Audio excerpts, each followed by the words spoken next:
On this episode of Newt's World, this is the fundamental question facing every voter in America.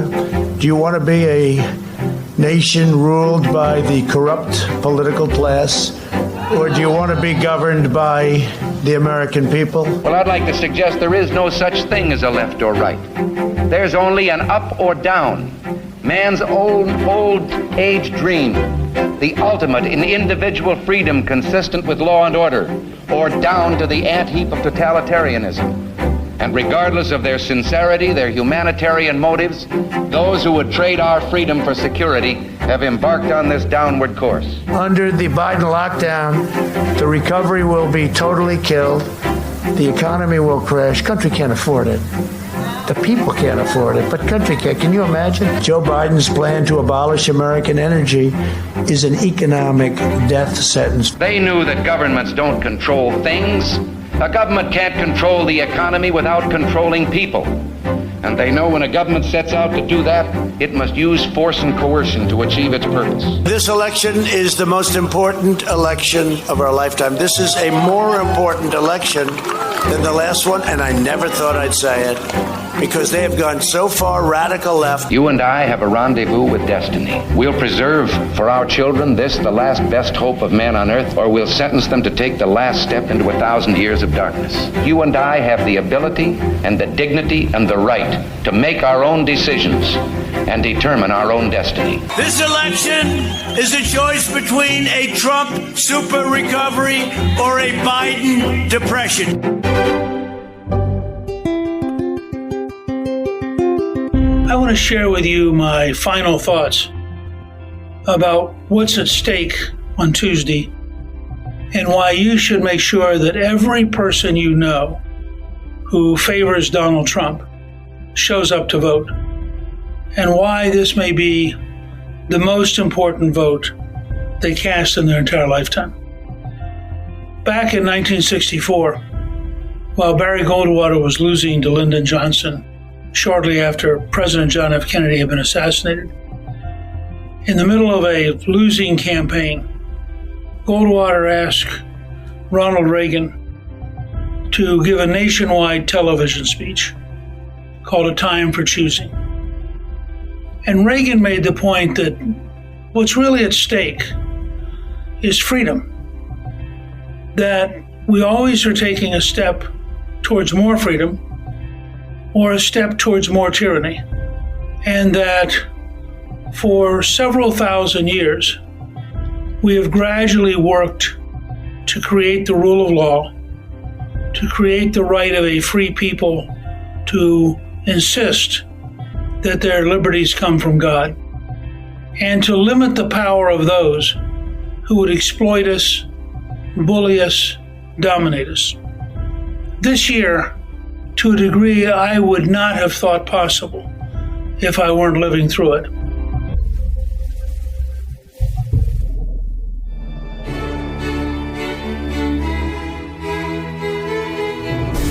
We have seen the reemergence of tyranny in America. We have seen the abuse of power by governors like Cuomo, Murphy, Whitmer, the governor of Nevada, who said that you could have as many people as you needed in a casino, but 10 people in a church.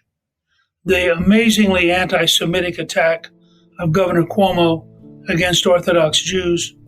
The regulations in Michigan that said you could not use your boat, unless, of course, you were the governor's husband, who did use the family boat. I don't think I would have thought it possible for the Constitution to be set aside, for the Bill of Rights to be ignored, the right to assemble, the right to free speech, the right to worship. Again and again, we have seen everything that George Orwell warned about in his extraordinary novel, 1984. We've also seen giant corporations with the extended power granted to them by government, because without government laws such as Section 230, they couldn't exist. They'd be sued out of business. And we have seen them exhibit a Chinese communist quality censorship, taking on the oldest newspaper in America, the New York Post, which is also the fourth largest newspaper in America, And Twitter simply blocked it. Facebook blocked it. The degree to which the elite medias have become a propaganda rather than news media, the degree to which they have taken on the role of protecting the bunny that's hiding in the basement named Biden, the extraordinary effort to avoid covering the corruption of the Biden family. I couldn't help but think, imagine in 1972, 1973, that Woodward and Bernstein had been told, please don't bother Richard Nixon. Don't pursue this story. Just relax.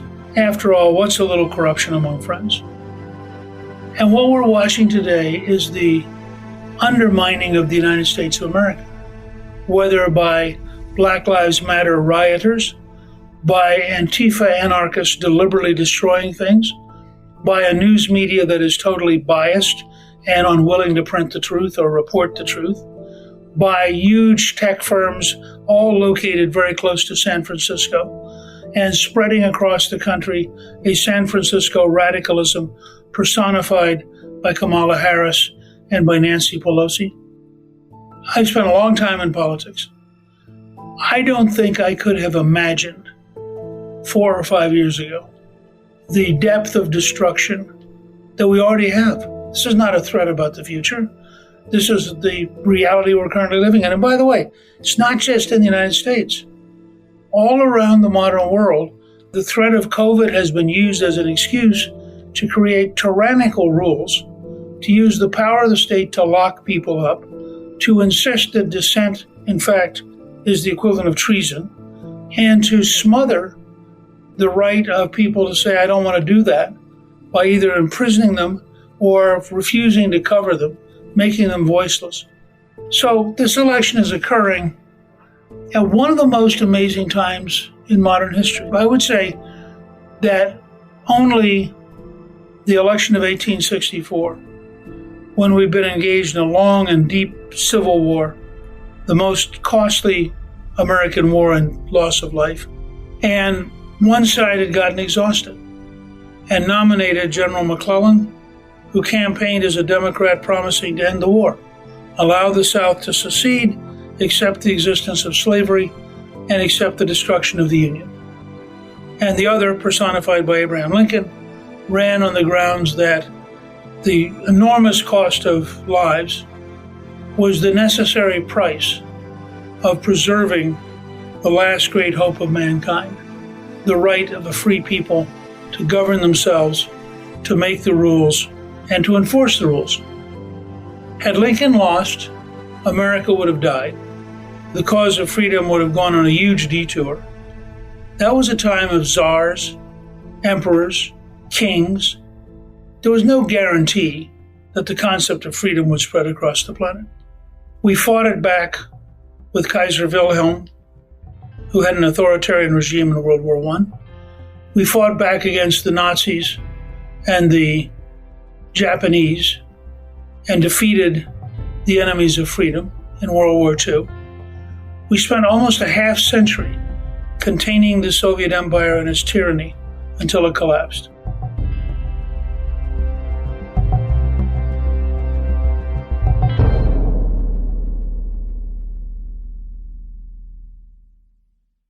Hi, I'm Gianno Caldwell. This week on Out Loud with Gianno Caldwell. The way I describe it, you have a bunny rabbit who's hiding in a basement, and you have a bear who's stalking around the country, talking to crowds of 12, 15, 20,000 people. I speak with former Speaker of the House of Representatives, Newt Gingrich. We really think that we're right at the cusp of a moment to have new conversations with new people approaching things in new ways. And you certainly fit that in every possible way. And I think you're at the beginning of a long and very successful career. Listen to Out Loud with Gianno Caldwell every Monday on the iHeartRadio app, Apple Podcasts, or wherever you get your podcasts. Support comes from MSNBC. The election of our lifetimes is here. With Americans on edge and a nation in the balance, will there be a blue wave? Will Donald Trump defy polling? Tomorrow, join MSNBC as Rachel Maddow, Nicole Wallace, Joy Reid, Brian Williams, and their team of experts analyze it all from every angle. Steve Kornacki will be at the big board breaking down the data state by state and county by county. Coverage begins tomorrow at 6 p.m. Eastern. Stay with MSNBC until the last vote is counted. I'm an 18-year-old college kid chilling in his dorm room at the University of Alabama who just happens to have a lot to say.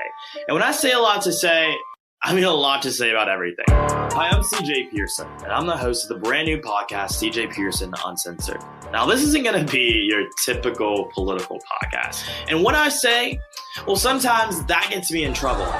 Why? Because I couldn't care less about being politically correct or respecting anyone's safe space, because until the world decided to go all willy-nilly, what the hell was a safe space? What the hell was this idea that feelings mattered more than facts? We went from a world that actually valued truth to a world in which people now make the argument with a straight face that there are more than 80 genders, to a world that shames people for loving America too much.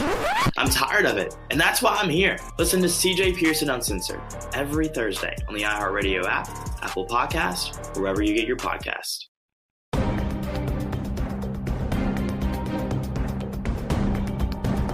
The victory of Donald Trump would be an American populist uprising against all of the large systems, against the big banks, against the big networks, against the big pharmaceutical companies, against the big internet companies, all of the elements of the American establishment who would sell out to the Chinese, give up the American dream, suppress everybody on the right, and engage in, frankly, pretty horrifying things. We have, literally, a dozen Chinese communist experts on censorship working for Facebook in Seattle, designing algorithms to more effectively censor Americans. I mean, it's beyond my personal belief.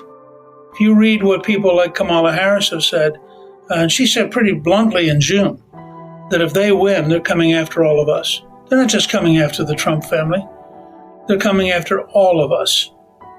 And they mean it. We've had Robert Reich, former Secretary of Labor under Bill Clinton, talk about the need for the kind of reconciliation commission that they had in South Africa after the end of apartheid, as though the pure, hard left college professors, represented by Reich, should have the right to go out and interview people. If you're a steel worker and you have the wrong views, we need to brainwash you till you get the right views. We have companies now and governments which require people to take courses in why being white means you're guilty.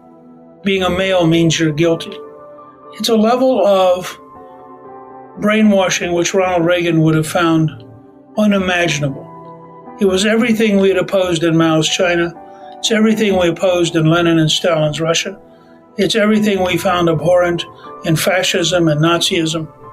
And today, it is the dominant force in one of the two great political parties, and it has enormous momentum. No one should kid themselves. Biden and Harris can win. The Democrats could take control of the Senate. We could, in a week or two, be living in an America in which all of the dominant forms of power are on the left, and in which they are collectively imposing on the rest of us a level of change which we would hate, but we would be powerless. The key to that right now is to make sure that every person you know understands what the stakes are and votes. I'm actually not at all worried. If everybody votes, Trump gets reelected in a landslide. We have a remarkable increase in the Senate, where we pick up people like John James in Michigan, and we win the seat in Alabama, and we defeat people like Mark Kelly, who had been doing business in China, and we defeat people like former Governor Hickenlooper, who used state money in Colorado to do business with China. Again and again, you turn around and you discover that the Democratic Party has become the party of pro-Chinese activities, a party which is sympathetic to the Chinese dictatorship, and which, of course, is trying to bring many of their models of censorship and control into the United States. Become a party in which the Biden model was to export American jobs to China and import Chinese money for the Biden family. If you have any friends who doubt how corrupt the Biden family's been, urge them to go to Gingrich 360 and watch the video that we did that really lays out step by step China, Russia, Ukraine, activities that you couldn't believe, that are like a novel, and that clearly implicate the vice president and his family in using public office to enrich themselves in terms of millions and millions of dollars. So it's right there at Gingrich 360. And I urge you, for any of your friends who have doubts, have them go to Gingrich 360 and listen to the Biden family corruption.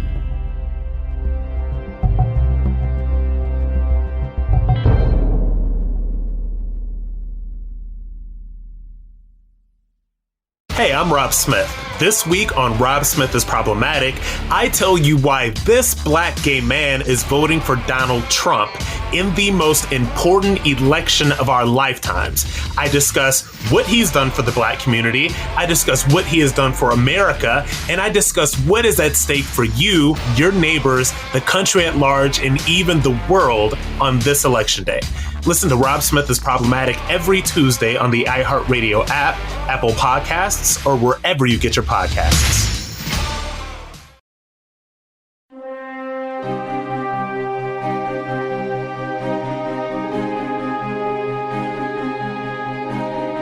I'm convinced if everybody votes, we win decisively.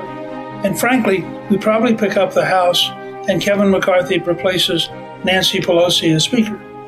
Because the number of people who historically have not voted, who didn't think it mattered, who sat it out, who are now registering and voting is amazing.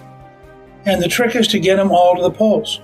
In the average Trump rally today, 30% are people who have never before voted and who are showing up because they believe.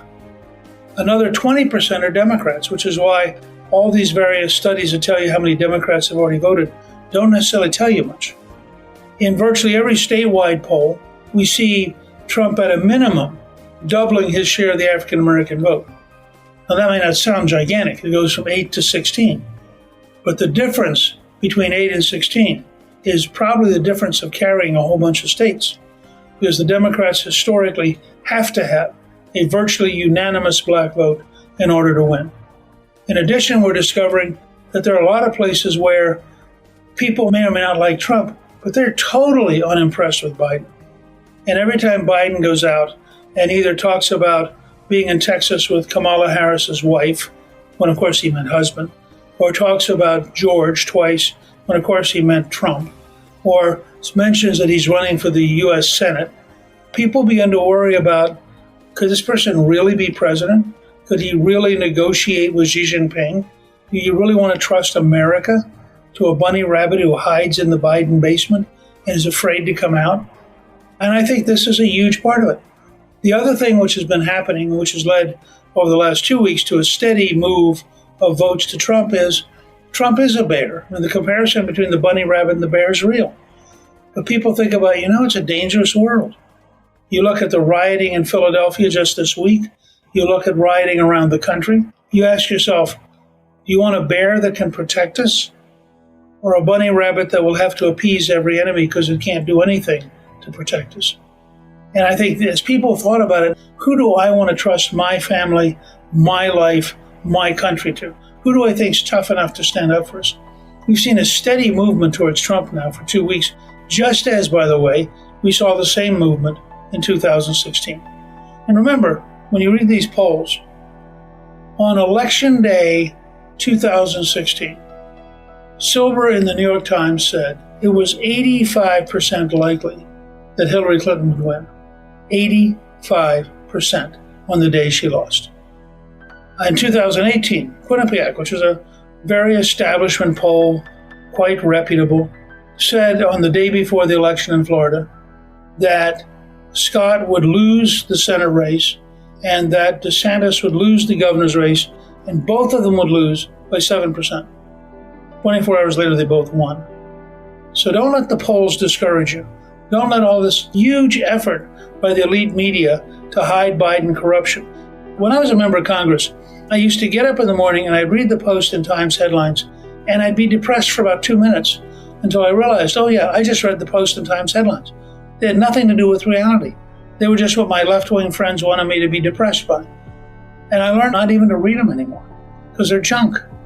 So I'm urging you to call, email, tweet, Facebook, whatever method you use, Instagram, make sure every person you know votes.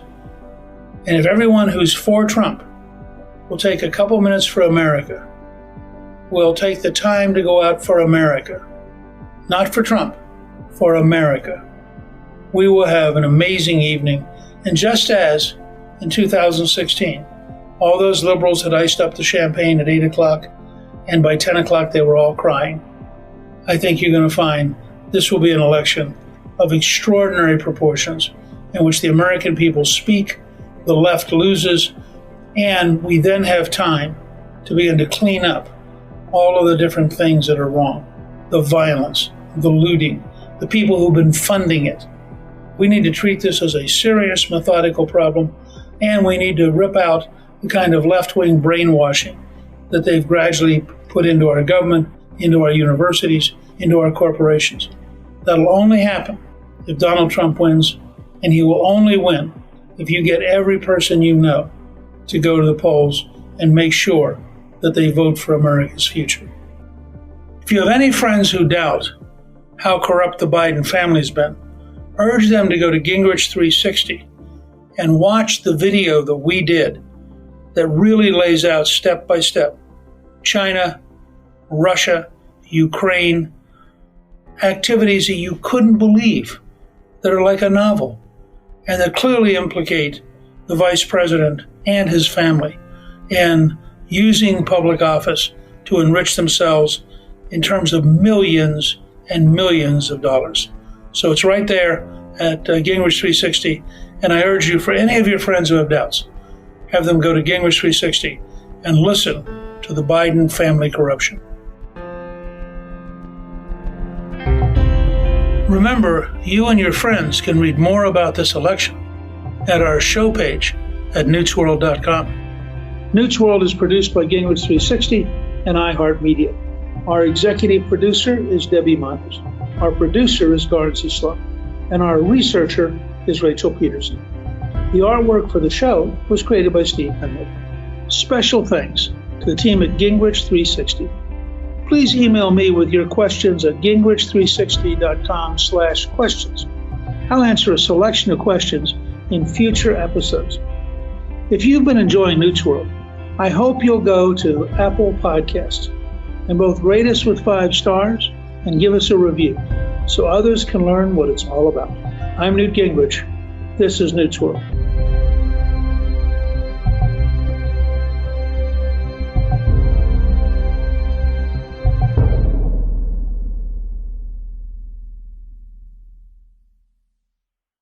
Hi, I'm CJ Pearson, and I'm everything the left hates. Young, black, and unapologetically conservative. Generation Z is tired of the BS, tired of the cancel culture, indoctrination, and tired of being told what to think.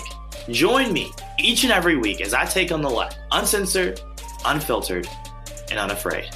Listen to CJ Pearson Uncensored every Thursday on the iHeartRadio app, Apple Podcasts, or wherever you get your podcasts.